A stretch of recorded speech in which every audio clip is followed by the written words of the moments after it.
Hello,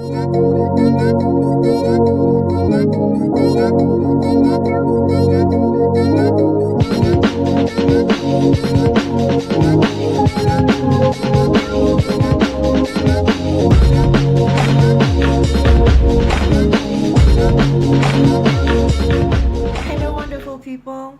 So, today I would like to share about some of the experiences that I have been going through because currently I'm planning a trip to travel in a group of 9 people, including my little daughter, who is currently 3 years of age. I decided to share some of the tips and things to do when you're planning a trip, especially you're planning it all alone. So hopefully you guys enjoy this. The first thing that you would have to do where to go, depending how much money would you be willing to spend on the tickets, on the accommodations, as well as on the all of the activities going on that you will be doing. You should go to get all these things that you want. So a lot of people travel for just the cultural experiences, like I think that's amazing. But some people, food lovers especially, would go and travel just for the sake of the food, and some would prefer to go to do, like I said, activities and adventures and cities and things to do.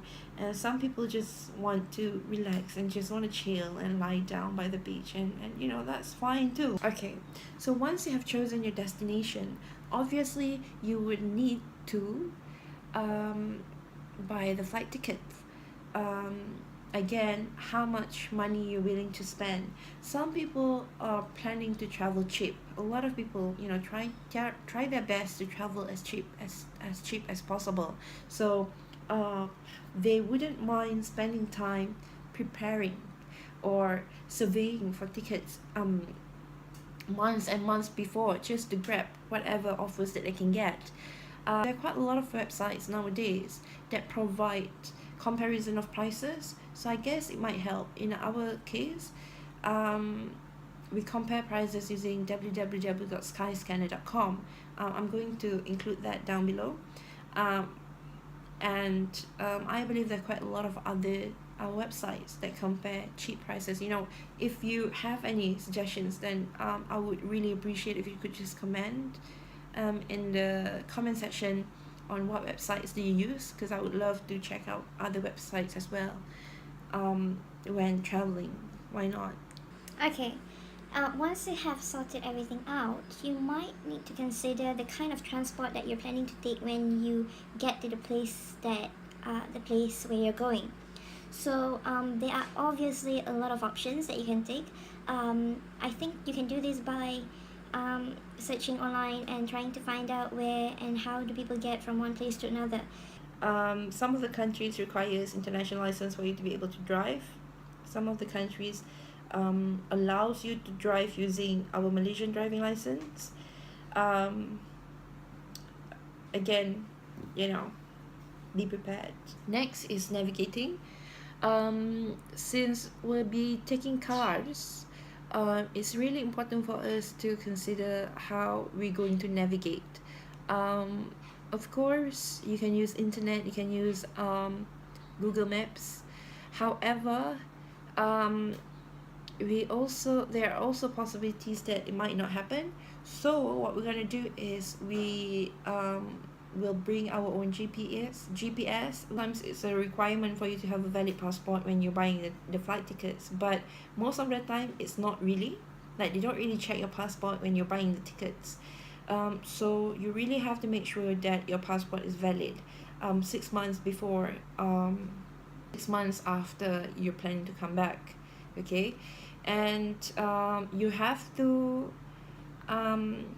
do some research in terms of the visas.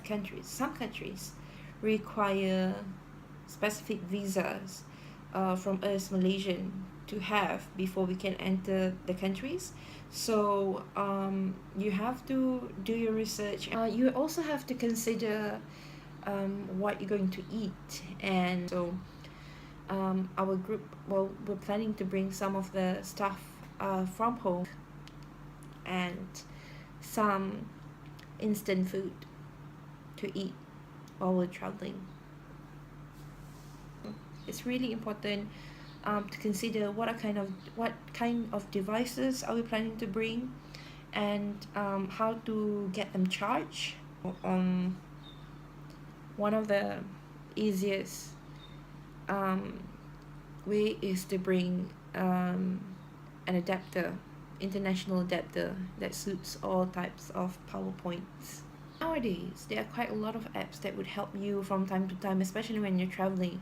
So there are apps for you to convert the money, for example. There are apps to translate the language.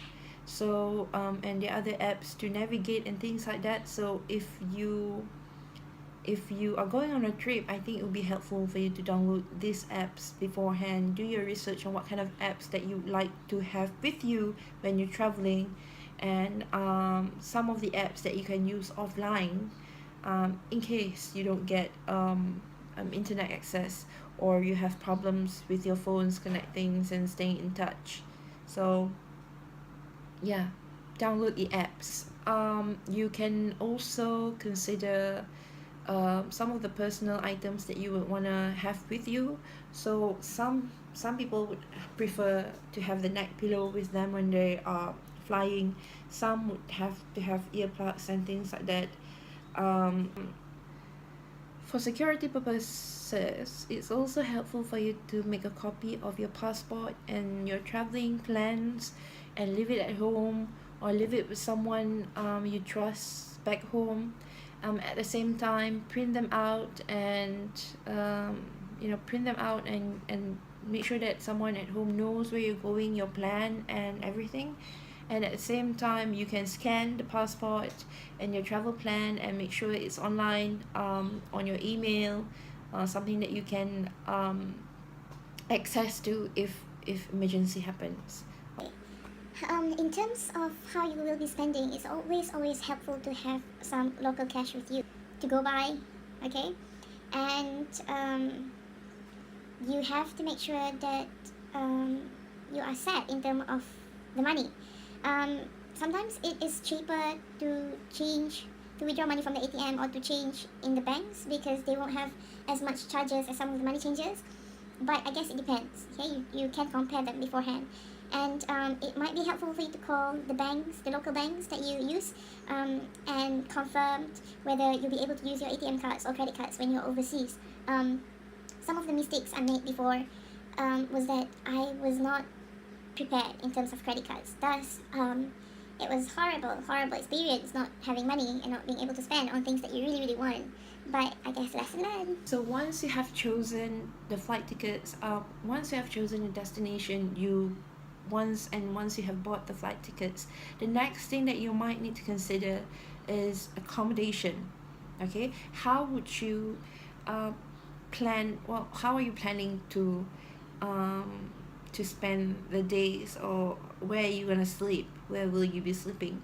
A lot of people choose their travel destination because they have some friends or relatives. Then that would be awesome, you know. So I guess if you're trying to look for cheaper options, if you're traveling with your friends, or even if you're traveling with your family members and everyone is comfortable, we can book backpackers where you pay for your own bed only, or just for the number of beds that you're planning to use, and that's all. Once you have decided on blah blah blah, the next step to do is to plan an itinerary. So basically, you have to plan your journey or your trip, because some people are traveling within a very limited specific time. I think that's all for now. I hope you enjoy the video, and please don't forget to subscribe to my channel. I'm planning to come up with more and more hopefully helpful information. Bye bye.